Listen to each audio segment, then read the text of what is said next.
po si e zgjedh problemin. Sakt. Do më thonë kështu në... Se e keqja është kur kalohen pastaj me të njëjtin, në raste tjera, kur kalohen me të njëjtin vendim 3 shkallët. Ku me gjetë dërman njerëzit tanë, e the, shkon në kushtetuese, unë e kam lexuar një landë kushtetuese para një kohë, edhe ata ishin marrë me gjykim, ishin bërë shkalla e 4 të gjykimit. Dhe besoni, unë u befasova për këtë gjë. Jo për tjetër, sepse ai thriste në drejtësi. Ju thoshte, më thoni, a është të drejtë kjo, që kishte të drejtë, apo e pa drejtë që kaq? Po. Gjykimi kushtetues është jashtëzakonisht specifik.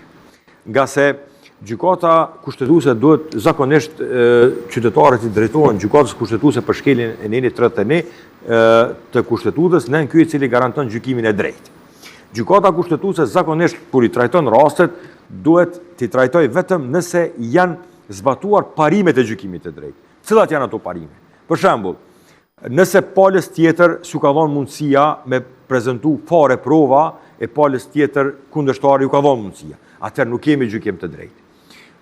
Nëse vendimi gjyqësor është i parsyetuar, apo i përmban gjitha faktet, mirë po ligji është zbatuar në mënyrë arbitrare, atëherë kemi shkelje të karakterit kushtetues. Gjykata kushtetuese nuk hyn në vlerësimin e fakteve dhe zbatimin e ligjit në rastin konkret, përveç nëse zbatimi i ligjit ka qenë skajshmërisht arbitrar. Atëherë cënohet edhe parimi i gjykimit të drejtë dhe mendoj se në të tilla situata gjykata kushtetuese duhet t'i prish vendimet e gjykatave të rregullta. Absolutisht. Me kthy, sepse për ndryshe, kështu forma po vlen më shumë se sa fakti dhe prova, në këtë rast. Dhe kur forma vlen më shumë se fakti dhe prova, se forma, në përmbajtjen si jemi të nxjerr, e vështirë të quhet drejtësi kjo.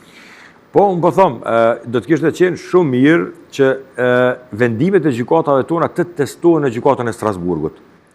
Nga sa ajo është gjykatë totalisht neutrale edhe merret ekskluzivisht me gjykimin e drejtë. Dhe nëse gjykata e Strasburgut do t'i prishte ato vendime të gjykatave tona të rregullta, atëherë me siguri do të vinim drejt të përfundimit se nuk ka pas gjykim të drejtë. Nëse do t'i lënte në fuqi, do të vinim në përfundim se ka pas gjykim të drejtë. Mirë po, jemi të hendikepuar në këtë drejtim, sepse ende nuk po mund t'i drejtohemi gjykatës evropiane për shkak të çështje politike, ende nuk jemi antar të Këshillit të Evropës, por shpresoj se së shpejti do të bëhemi antar dhe qytetarët e Kosovës do të gëzojnë të drejtën që t'i drejtohen në gjykatës së Strasburgut. Se problemi është kur përfundon krejt kjo, atëherë ky fakiri është i marum, është pa të drejtë, veç me dalë me thirrë me bërtit në për qytet, sepse kemi shumë zhurmë, është kap drejtësia, s'është kap drejtësira, ka ndërhyrje, janë bën atje, nuk e di sa janë, veç unë ja futa një shifër, po e di që janë më shumë se gjys milioni landë të pakryera, të stërgjatura, u a bëjnë jetën ferë njerëzve, dhe këta na jemi këtu të gjithë të paguar për mi zgjedh secili problemet për të cilat thash të paguar na shta shumë vrasht, po jemi për mi zgjedh problemet për të cilat jemi të profesionalizuar, për të cilat thjesht e kemi marrë për detyrë, e kemi marrë një librez, një begj, kemi marrë një nënshkrim dhe paguhemi dhe pastaj bëhemi më shumë pengesë se sa zgjidhje. Gati po dalë sikur bashkë debatus me ju në momentin. Cila është cilësia gjykimit të drejtë sot në Kosovë? Me që ju keni përvoja në atë se kom pas se keni shumë publikime. Nuk kam e harru këtë pyetje, po kam pas se keni shumë publikime. Kuj keni publikuar ma shumë publikime, avokat? Po në disa reviste me impakt ndërkombëtar, në disa revista vendore, kështu me radhë, po kam pas publikime. Kishte shumë, nuk u mora pastaj që me ti përmen, me tituj të gjitha. Sidomos gjatë fazës së doktoraturës, sepse ka qenë kusht. Kusht, ha? Ka qenë kusht. Pastaj e pash që jeni marrë me shumë trajnime në nivel edhe kombëtar, po edhe ndërkombëtar. Më bëri përshtypje Ukrainas, ku i ke trajnu? Po, sipas kërkesës OSBE Odirit dhe Ministrisë së Drejtësisë së Ukrainës, kam mbajtur një ligjërat online për avokatët e Ukrainës për gjykimin në mungesë për rastet e krimeve të luftës. Nga se në Ukrainë janë duke u proceduar penalisht zyrtarët rusë, të cilët kanë kryer krime lufte në Ukrainë, janë duke u proceduar në mungesë dhe atyre ju nevojitej përvoja edhe e Kosovës, nga se ne kemi kaluar në për këtë përvojë të gjykimit të krimeve të luftës, sidomos tash kemi filluar edhe me gjykimin në mungesë. Ishte një eksperiencë jashtëzakonisht e madhe. Kam ligjëruar së bashku me një gjyqtar të Tribunalit për Ish Jugosllavi dhe Tribunalit për Ruandën dhe një avokate nga Bosnia dhe Hercegovina. Ka qenë ligjërat shumë interesante dhe përmbajtësore dhe është më rëndësi që avokatët e Ukrainës kanë kërkuar që të përsëritet ligjërata sepse ata janë aktualisht duke i proceduar të gjithë ata kriminal të Rusisë të cilët kanë kryer krime lufte në Ukrainë dhe ata janë të paarritshëm për autoritetet e Ukrainës sepse ndodhen në Rusi, mirë po janë duke u proceduar penalisht atje. Dhe shkolla jonë, shkolla juaj në këtë rast shumë e rëndësishme. Cila është cilësia e gjykimit të drejtë sot në Kosovë? Kështu, po flas për drejtën penale, është lami me cilën më shumë merrna, nuk mund të them se në shumë aspekte ka gjykim të padrejtë.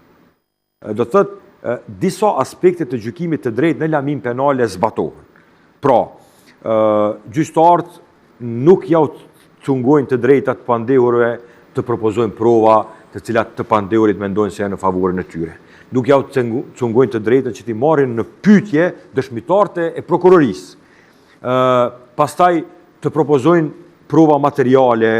Pra, këto elementet kryesore të gjykimit të drejtë zbatohen. Një vrejtje e cila do të ishte më përmbajtësore ka të bëjë me arsyetimin e vendimeve, edhe aty ka përparime të mëdha, nga se ne tek kur ka ardhur miku dhe Uleksi kemi pa gjykim me 150 faqe.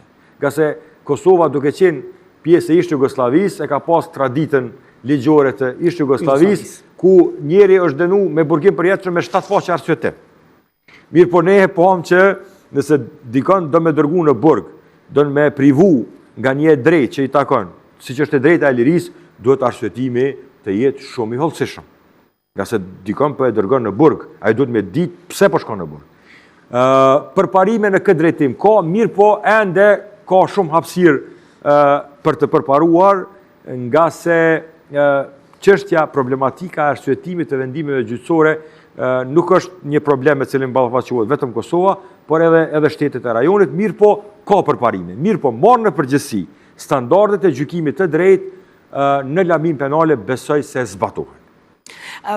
Folëm pak ma herët për format e mundësit e kontrolit dhe të përgjithësive të gjykatësve dhe të njerëzve që janë në këto segmente, po mbi të gjitha, për shembull, pserëzimi i vazhdueshëm i vendimeve, që përpasoj pastaj i stërgjat këto lëndë këto, nuk sjell pasoja për gjykatësin. E tash kjo është... Bile unë njoh gjykatës që është avancu në këtë drejtim. Po, pe kuptoj, do të thotë nëse një gjyqtarit i prishën vendimet, atëherë nuk besoj që mund të marrë vlerësim pozitiv, e mungesa vlerësimit pozitiv do të ndikojë në avancim. Ajo në këtë botë nuk kështu. Është shumë e qartë ajo. Mirë po, sa i përket zvarritjes, unë mendoj se ne duhet të kemi ligjet shumë më konkrete në lidhje me procesin e gjykimit në shkallë të dytë. Nga se mendoj se gjykata shkallës dytë shpesh herë mund vetë ta gjykoj rastin pa pas nevojë me kthy, sepse ligji ja lejon mundësi që të hap seancë edhe në shqyrtim në shkallën e dytë, dhe nëse gjykata shkallës dytë mendon se gjendja faktike nuk është vërtetuar në mënyrë të plotë, sepse duhen edhe disa prova materiale, sepse duhet të dëgjohen edhe disa dëshmitar, atëherë të hap seancë në shkallën e dytë, ti dëgjoj dëshmitar të marrë provat materiale dhe të bëj vendim meritor. Jo ta kthej në rivendosje, pastaj prapë të shkon në apel e kështu të mbetet një person në procedurë për 20 vite me radhë, sepse të qenurit në procedurë të mos harrojmë se i cungon shumë të drejta. Nga se një person duke qenë në procedurë penale, ndoshta nuk mund me marrë vizë amerikane, ndoshta nuk mund me marrë vizë britanike, e ka nevojë me shku atje. Prandaj i cenohen disa të drejta. Prandaj secili qytetar në bazë të kushtetutës ka të drejtë të gjykohet brenda një afatit të arsyeshëm.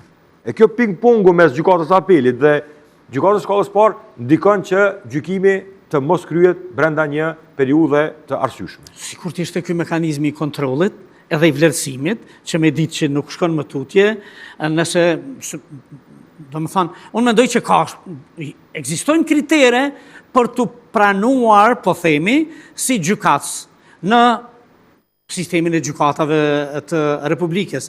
Besoj që ka do kritere, ka një farë note mesatare, ka një farë përvoje, ka një cilësi e vlerësuar për me shku edhe më tutje.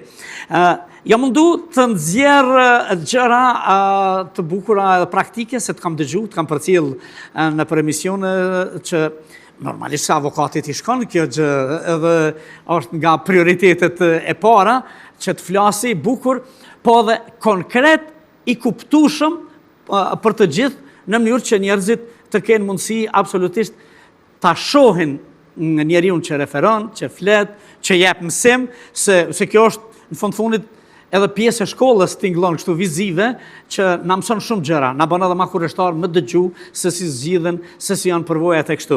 A shkojmë me pak marketing edhe kthehemi sepse kemi pastaj për të folur diçka shumë diçka më interesante.